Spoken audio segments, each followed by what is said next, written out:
Hey Waffle Gang, I do hope you're well. My name is Mark and today we're checking out some more Reddit stories, and if you do love a Reddit story, why not consider hitting that like, subscribe, maybe that notification bell too, and let's crack on with today's first story. Much love, guys. Now, today's first story comes from Dad in Dilemma 10, who says, would I be the arsehole for telling my son to not wear his favorite jacket anymore because it looks gay? I'm a single dad to my son, Oliver, 10 male. He's with me most of the time and he sees his mum every other weekend. He's an awesome kid, creative, full of energy, and he's got his own sense of style that's pretty unique. He loves bright colors, nail polish, and clothes that some people might think are more girly. If I'm honest, I think Oliver might be gay, and I'm totally cool with that. I've always made it clear that whoever he turns out to be, I'll support him 100%. Because of how he dresses and acts, Oliver's had a really tough time with other kids. He got bullied so badly at his old school that I ended up pulling him out and homeschooling him. The school wasn't helpful at all, and it was heartbreaking to see him go through that. He struggled to make friends, and it kills me to see him feel so alone. Now, he's starting back at school in September, and he's really excited about it. But recently we were at a cousin's birthday party and Oliver wore his favorite jacket, which is a bright pink, sparkly one that he loves. Some of the other kids started picking on him, saying he looked gay. I stepped in, got the kids to apologize, but it ruined the day for Oliver. I'm worried about how things will go when he's back at school. I've been thinking about whether I should talk to Oliver about maybe toning it down a bit, especially when he's around new people. Not because I want him to change who he is, but because I hate seeing him get hurt and feel like an outcast. I don't want him to feel like he has to hide who he is, but I also don't want him to be picked on or excluded because of it. But then I feel like a complete arsehole for even thinking about this. I don't want him to think that I'm ashamed of him or that he has to conform to be accepted. I want him to feel free to be himself, but I'm also scared of him being hurt by others who don't get it. So, would I be the arsehole if I talk to Oliver about maybe being a bit more low-key with his style? Accomplished Mango says, do not dull his shine because other people don't understand him. I understand it may be coming from a place of protection, but it needs to be addressed with potential aggressors, not with forcing your son to change who he is. Opie says, but when you can't do any more with potential aggressors? I have done, and will continue to do everything I can. But sadly, I can't literally watch his back 24/7, even though I would if I could. Anytime he has a comment made to him, he breaks his little heart, and it's so devastating seeing him go through that again and again. OK Cancel It replies to that saying, you gotta teach him to defend himself. My parents were like you. They forced me to hide so I could assimilate better. It just made me believe everything everyone was whispering anyway. He needs to understand that there's nothing wrong with him. That starts with you. Don't protect him, teach him to protect himself. Bethboy UK says, OP, don't listen to this idealistic BS. I was that kid. I was weird, dressed odd, always stood out. Time after time my parents told me to be myself, to stand my ground, hold my head high and be different. I got beaten up and bullied for years and it fucking sucked. Well, I sure am a unique individual, and I'm now one with serious neurosis and scars, the price of proudly being different. People who say it's not on him, teach the bullies, aren't the ones taking the beatdowns every day on the way to school. Sometimes it's useful to keep your fucking head down for a quieter life and learn how to pick your battles. I talked a lot more frankly and far less idealistically to my son about similar issues, and his school life has been a lot less tempestuous. Bubbles Forever replied to that saying, I'm sorry for your situation, but it shouldn't be taken as the standard. Sometimes it's worse to assimilate. We see time and time again what a toll pretending to be something you are not can take on a person's psyche. I hope what you've told your son isn't actively hurting him mentally / forcing him to be something he's not. I was bullied, not physically usually, but I also stood my ground, and eventually the bullies either got bored or realized I wasn't an easy target and could be just as mean as them. It always rattled them. Maybe it's different with girls, I don't know, but when they went low, I went lower, and they always backed off eventually. I never changed, and my family was instrumental in that. I have no idea who or what I'd be if I didn't have their support. Please don't stifle your son. Assimilation is easier, but I've seen what it does to people like us. They're always mentally worse off. There's a difference between assimilation and fighting back. Another commenter says, no one's an asshole here. You want to protect your son. You think the best way to do that is through conformity. I don't think you're an asshole, but there may be other ways of handling this. Teach your son unbridled self-confidence and clever comebacks. Teach him how to stand up to bullies, disarm them with humor and reverse heckling. Don't teach him that the key to acceptance is not to be himself. He'll internalize that toxicity into his worldview. Kids are notoriously mean. He'll look to you for validation, and he's better off getting it from you than none at all. Haunting Nebula says you're the arsehole. Instead of telling him to tone it down, talk to him about how to feel confident even when people disagree with how he is. By telling him to act/dress different, you are showing him that he should hide and that there is something about him that you are ashamed of. So OP came in with their first update and said, hey all, it's been about 26 days since my original post, and I thought I'd give an update now that Oliver has had his first week back at school. I can happily say that so far, things are going much better than I'd hoped. Over the summer, Oliver and I had a really important heart-to-heart. I sat him down and told him just how incredibly proud I am of the person he is becoming. I made sure he knew that there is absolutely nothing he could ever do that would change the way I see him or make me love him any less. Honestly, it was a bit emotional, and I even got a bit choked up. I told him that if wearing his favorite jackets, the one that's caused some hurt before, made him happy, I'd stand behind him 100%. But I also wanted to make sure he was prepared. I explained that while I'll always be there for him, I can't always be around to protect him, and he might have to stand up for himself if kids make fun of him. I made it clear that this doesn't mean he should change anything about who he is, but that he needs to be ready to handle it if anyone says anything cruel. Oliver understood, and we spent the summer coming up with some playful comebacks together. He really wanted to take the jacket with him to school, so we made it a bit of a project. Imagining the kind of things kids might say and crafting witty replies that he could fire back with. It was actually pretty fun, and I think it helped him feel more confident about it. Now, back to school. His new teacher knows all about his past struggles with bullying, and she's been amazing. She's keeping a close eye on things and making sure he feels safe and comfortable. It's made such a difference already, and Oliver's first week couldn't have gone better. He even made a friend, a boy named Sam, and they've really hit it off. They're planning to meet up tomorrow at the Wacky Warehouse, and Oliver can't stop talking about it. It's been a long time since I've seen him this excited about spending time with someone his age. I know it's still early days, but seeing him come home happy and smiling each day has been such a relief. Thanks to everyone who gave advice and encouragement on my original post. I really took a lot of it to heart, and I think it made a big difference in how I approached all of this. And then OP came in with what they titled their final update and said, hey, I just wanted to hop on and give a small update about Oliver's playdate over the weekend. Firstly, when Oliver was getting ready, he wanted to wear all of his flamboyant clothes. He asked me if I thought it was a good idea. His friend had seen him in his jacket, but he was a little worried how he would react to the full Oliver. I told him to wear whatever he wanted, and if his friend was worth being friends with, they would accept him for exactly who he is. This made Oliver smile. He wore his full Oliver outfit. When we were walking in, I could feel Oliver getting a bit nervous. He was bullied so much in his last school for how he was, so I understood why. I held his hand tight and gave it 2 squeezes. This means I love you, something I learned to teach him from Reddit actually. The friend's dad was with him and he looked at Oliver and gave a little curious look, but apart from that, it was fine. The boy said he loved Oliver's clothes. They spent about 4 hours playing and we ended up eating together. On the way home, I told Oliver how proud I am of the little man he is. I'm so proud how he is so willing to be himself and so brave to continue despite any backlash he gets. I love him so much. This is my final update on this account. I don't know if I'll ever show you these posts, Oliver. Maybe in a few years when you're older so we can laugh at how worried I was about you. Your dad is so proud of you.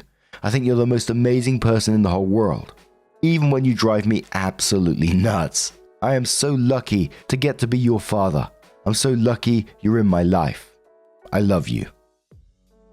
And I'm so glad that it worked out for them and that they got the support of OP and the teachers in this situation as well. You hear absolute horror stories in school. Faced it myself about bullying and then getting no support.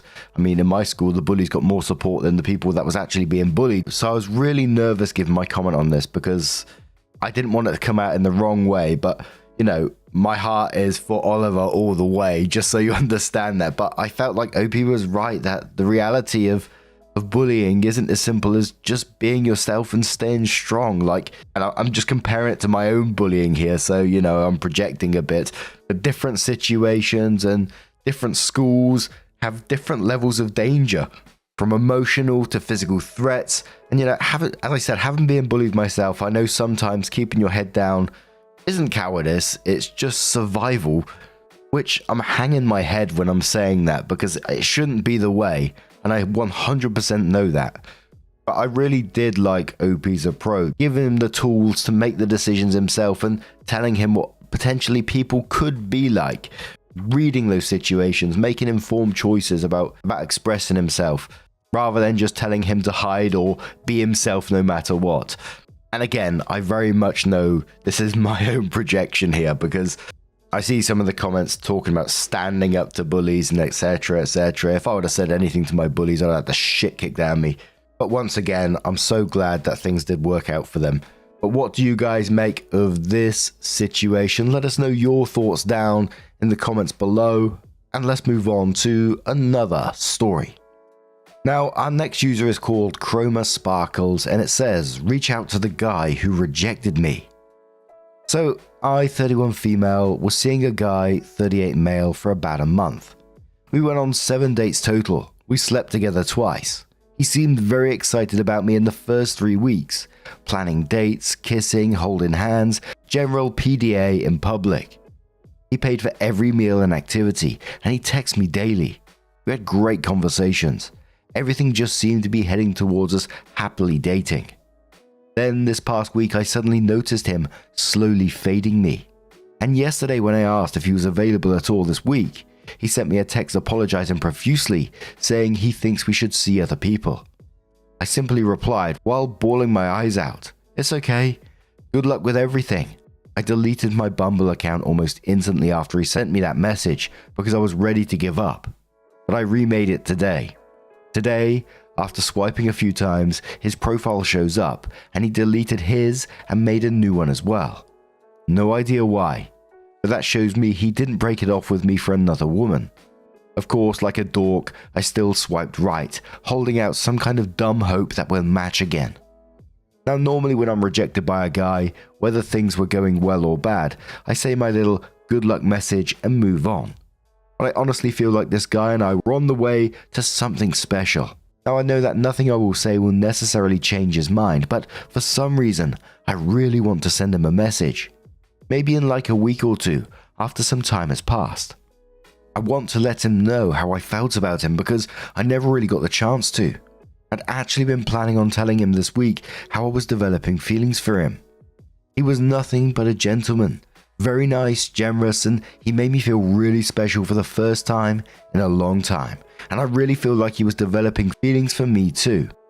He proved it with his actions and words, which left me feeling like he was genuine. So for him to end things so abruptly has kind of left me confused. I know people are allowed to just suddenly change their minds with no explanation, and he's well within his rights to.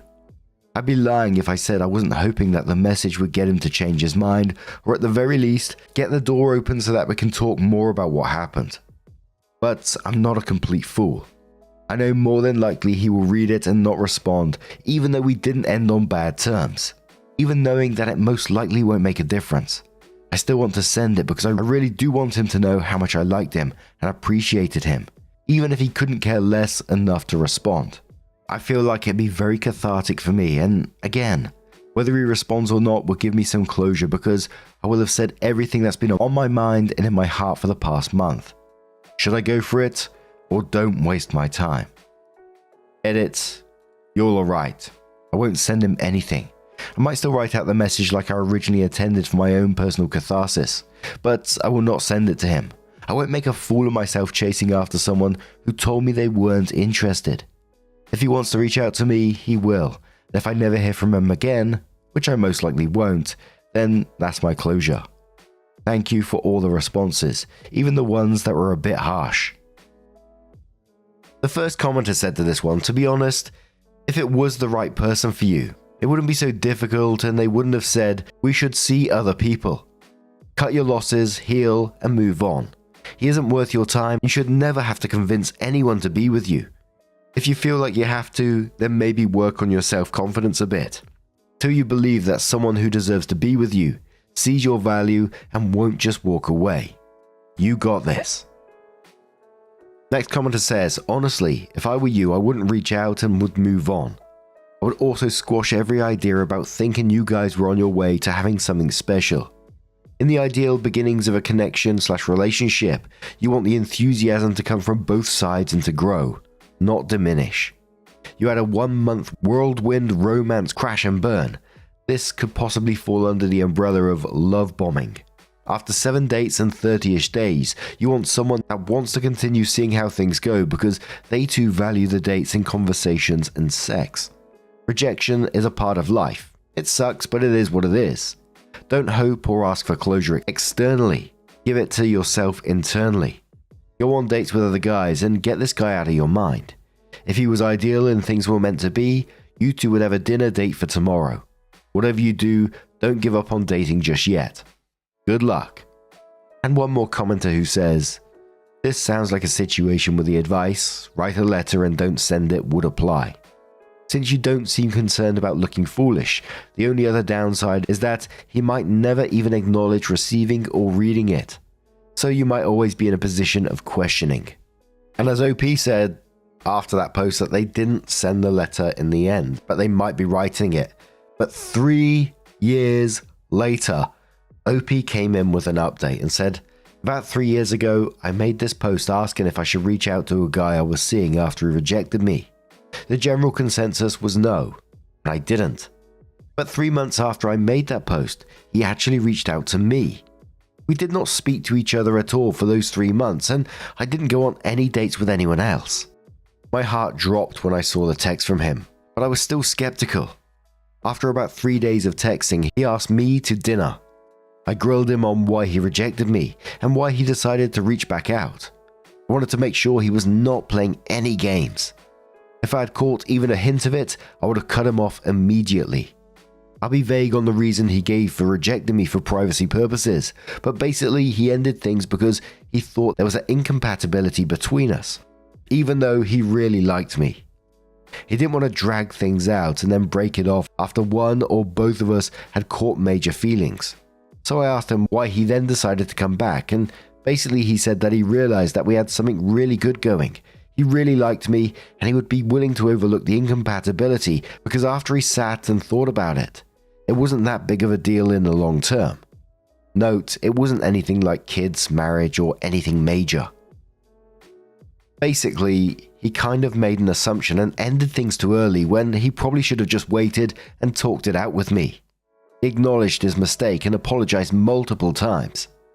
I also asked him if he'd been seeing anyone else in the 3 months we were not talking, and he said no. He hadn't even been on any date since me, because he had never given me a reason not to believe him. I chose to.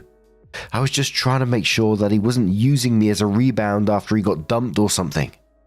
So, long story short, we've been together ever since we went to that dinner, and 3 years later, we are now engaged.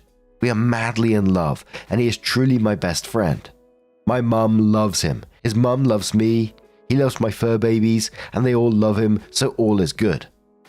I decided to make this post not to brag, but to try and encourage some people to stop cutting others off so soon, or always assuming bad intentions when someone comes back. Believe me, in the past I've been led on and used by men and probably should have cut them off. But looking back, the signs were there and I chose to ignore them. My now fiancé has been nothing but a parade of green flags, but I was still cautious in the beginning of us dating. As much as I liked him, if he had shown me any red flags, I would have been gone. He came correctly and didn't play any games. He asked me to be his girlfriend without me having to beg for it, and he literally told me, I didn't reach out with any intention other than asking you to be my girlfriend. Don't be afraid of being someone's second choice, because essentially we are all someone's second choice. If someone comes back to you, don't just assume they're coming back with bad intentions, unless they treated you badly from the beginning. But if someone was kind, caring, generous, etc., and maybe things just didn't work out the first time for some reason, it won't hurt to try again. It's just really important to make sure the person isn't playing games with you, and if you see that happening, leave. Okay, this is really rambly. Sorry. Thanks for reading. That last paragraph really made me feel flat. Don't be afraid of being someone's second choice. Was that just me? Have I read it in the wrong way or something? So now, I'm going to turn this one to you guys. What do you guys make of this situation? Let us know your thoughts down in the comments below. Now, just a huge thank you for being here today, getting involved in the stories, your love, your support, your time. It always means the absolute world to me, so thank you so much, and hopefully I'll see you in the next one. Take care, and much love.